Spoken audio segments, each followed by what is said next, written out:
New power is, I guess, the conditions now in the work, particularly in the workplace, on how people are working.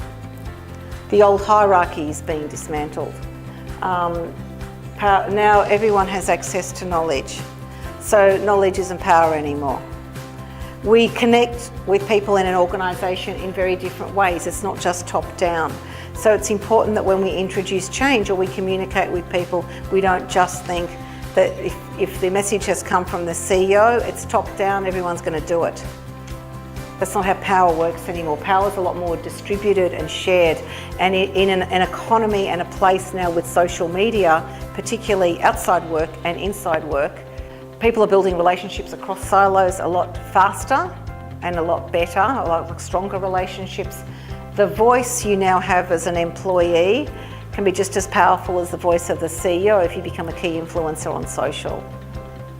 So I'll use some examples of this as we go through. We'll talk about enterprise social networks and how something that I could post on a post like Yammer can get a response, say from a GM or a CEO within minutes, whereas I would have never had access to that before.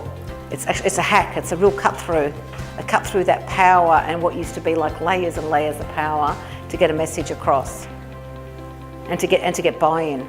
So that's new power. Now there's a guy called Jeremy Hyman's. He's actually an Aussie guy who's kicking goals big time overseas now. He's co-authored a book called New Power, which has only just come out. But he did a TED talk in 2014 on what new power looks like.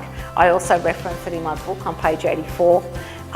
It's well worth 20 minutes just to hear Jeremy talk about it and how he articulates new power and how it's playing out. So these are the conditions that we now have around us.